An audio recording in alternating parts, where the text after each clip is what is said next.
오늘도 새벽 예배를 드리게 하신 하나님께 감사와 찬송과 영광을 올려드립니다. 우리 다 함께 사도신경으로 신앙 고백하신 후에 찬송가 435장을 부르신 후 마태복음 20장의 말씀을 읽으신 다음 오늘 말씀을 듣겠습니다. 마태복음 20장에는 포도원의 품꾼들에 대한 내용이, 또 죽음과 부활, 또 하나 어머니의 요구에 대한 내용, 또 맹인 두 사람을 고치시는 내용이 나오는데요.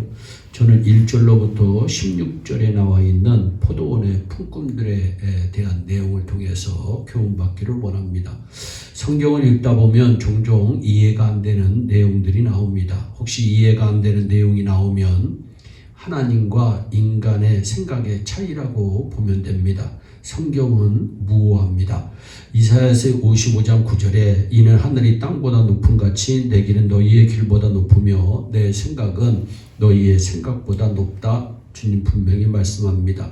하나님의 생각은 인간의 생각과 차이가 나는데 한마디로 하늘과 땅 차이라는 것입니다.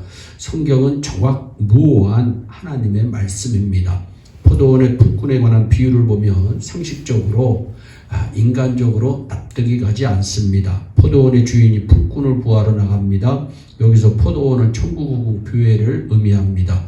포도원 주인은 하나님을, 품꾼은 천국오군 교회로 인도된 하나님의 백성들을 가리킵니다. 그리고 장터는 세상을 가리킵니다.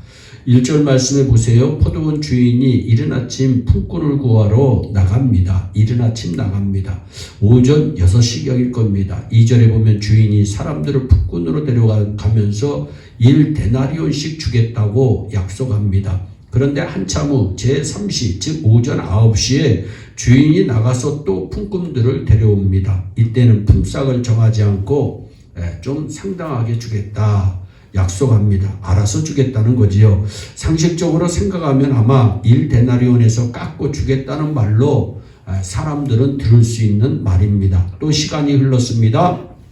제6시, 즉 정오에도, 제9시, 즉 오후 3시에도 주인이 나가서 장터에 나가 놀고 있는 사람들을 데려옵니다. 심지어 제11시, 즉 오후 5시에도 그렇게 합니다. 참 이상한 주인입니다. 그 시간에 데려가서 뭐 하려고 그러는지 모르겠습니다. 해질 때까지 1시간밖에 남지 않았는데 얼마나 일을 시키겠다고 데려가시는지. 마침내 해가 저물어 마감 시간이 됐습니다. 8절 말씀해 보세요. 저물매 그랬는데 오후 6시를 가리킵니다. 하루 일과의 마감 시간입니다. 품꾼들이 줄을 서서 품삯을 받습니다. 그런데 나중 온 사람들부터 줍니다. 9절에 제11시에 뭐라고 얘기합니까? 줍진이 받은 후 먼저 온 자들이 더 받을 줄. 9절에 제11시에 온 자들이 와서 1데나리온씩을 받았다 분명히 말씀합니다. 여러분, 아마 이들은 매우 감격스러울 것입니다. 자기들하고 약속한 것을 받았기 때문입니다. 겨우 1시간 남겨두고 고용된 것만 해도 감지덕지인데 예상치 않게 하루 품삯을 다 받은 것입니다. 그들보다 일찍 들어온 사람들은 내심 더 많은 품삯을 받으리라 기대하고 부푼 마음으로 기다리고 있습니다. 그런데 웬걸요, 일찍 온 사람들도 모두 다 1데나리온씩 주인이 주었습니다. 그러자 그들의 반응이 나옵니다. 주인을 원망하고 난리칩니다. 10절과 11절입니다. 먼저 온 자들이 와서 더 받을 줄 알았더니 저희도 1데나리온씩 받았니라. 받은 후 집주인을 원망하여 이르되 라고 성경은 분명히 말씀합니다. 아마 우리라도 그랬을 것입니다. 그러나 주인은 불평하는 그들을 책망합니다. 14절에 네 것이나 가지고 가라. 나중은 이 사람에게 너와 같이 주는 것이 나의 뜻이다. 이렇게 1데나리온씩 똑같이 주는 게 주인의 뜻이라는 것입니다. 주인 맘대로입니다. 오전 6시부터 온 사람에게 1데나리온을 약속하고 그대로 줬습니다. 문제가 없습니다. 나중에 온 사람들에게도 주인 마음대로 1데나리온씩 줬는데 역시 문제가 없습니다. 인간들끼리 서로 비교해서 배가 아파서 그렇지 주인의 행동 자체에는 전혀 문제가 없습니다. 그게 바로 아버지의 마음인 것을 성경은 우리에게 말씀합니다. 그러니까 오늘 이 말씀에서 우리가 깨달아야 될 부분이 있습니다. 주인의 마음, 즉 하나님 아버지의 마음입니다. 불쌍히 여기시는 그 귀한 자비의 마음입니다. 이게 바로 죄로 말미암아 영원히 죽을 수밖에 없는 인간들을 구원하시는 하나님의 자비의 마음입니다. 인간에게 아무런 공로가 없지만 잘한 게 없고 죄만 지었더라도 예수 십자가 대속을 믿기만 하며 그냥 용서하시고 구원해서 천국으로 인도해 주시는 자비의 하나님의 마음입니다. 인간끼리 비교하면 내가 저 사람보다 좀 낫다고 생각할 수도 있지만 하나님 보시기에는 거기입니다. 이와 같이 하나님의 자비가 극명하게 나타난 게 예수님이 십자가에 달려 돌아가실 때 옆에 있던 한 강도의 구원입니다. 누가복음 23장 39절 이하의 말씀을 보세요. 평생 죄만 짓다가 막판에 회개하고 예수 믿고 구원받은 사람입니다. 예수님께서 직접 보증해 주셨습니다. 네가 오늘 나와 함께 낙원에 있으리라. 이게 바로 하나님의 귀하신 은혜입니다. 그렇습니다. 구원은 전적으로 하나님의 주권사항입니다. 그러므로 우리는 하나님의 은혜를 알고 바른 자세의 신앙생활이 되어야 합니다. 본문에 나오는 불평하는 사람들처럼 주인의 마음을 모르는 철부지가 되면 안 됩니다. 하나님이 섭섭해하십니다. 하나님께서 책망하시는 것입니다. 우리는 항상 감사하며 살아야 합니다. 우리가 구원받은 것이 전적으로 자비로우신 하나님의 은혜 때문임을 알아야 합니다. 에베소 2장 8절로 9절에도 너희가 그 은혜에 의하여 믿음으로 말미암아 구원을 받았다고 말씀하면서 너희에게서 난 것이 아니라 하나님의 선물이라고 분명히 말씀합니다. 행위에서 난 것이 아니니 누구든지 자랑하지 못하게 함이니라고 이어서 말씀하지요. 그러므로 우리는 날마다 시편 기자처럼 고백해야 됩니다. 시편 116편 12절에 내게 주신 모든 은혜를 내가 여호와께 무엇으로 보답할까?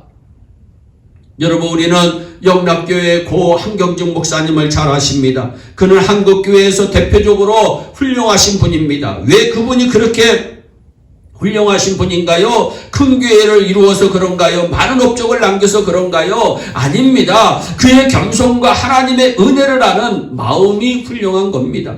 그가 템플턴 상을 수상할 때의 이야기입니다. 그 상은 종교의 노벨상으로 일컬어지는 엄청나게 큰 상입니다. 수상하는 자리에서 그는 이렇게 고백합니다. 사랑하는 여러분, 저는 이 상 받을 자격이 없는 사람입니다. 저는 일제시대에 신사참배를 한 죄인입니다. 한국교회가 과거 일제의 강압에 못 이겨 신사참배한 죄가 있습니다. 그것을 제대로 회개하지 못했는데 한경진 목사님은 그게 그렇게 마음에 걸렸던 것입니다. 그는 평생 죄인을 구원하신 은혜에 감격하신 분입니다. 우리도 마찬가지 평생 이런 감격을 잃어버리면 절대로 안 됩니다.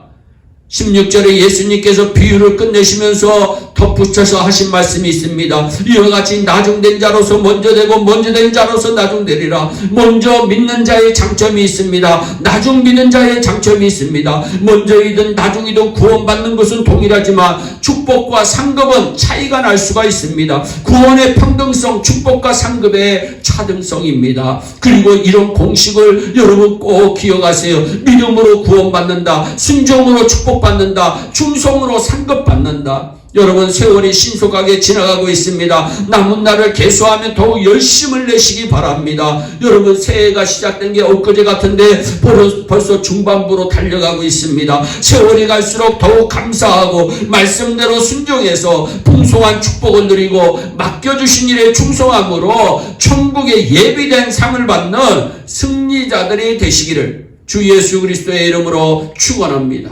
기도하겠습니다. 사랑의 하나님, 참 감사합니다.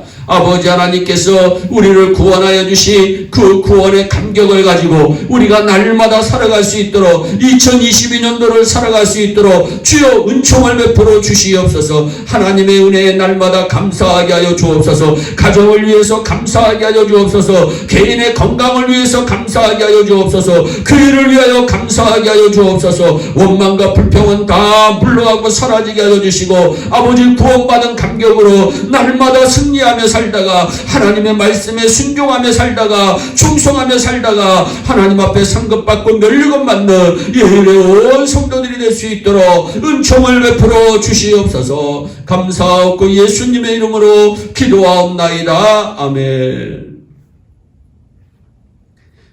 우리 다 함께 주기도문으로 예배를 마치시고 각자 개인 기도하신 후에 오늘도 주 안에서 승리하는 복된 하루 되시기를 바랍니다. 감사합니다.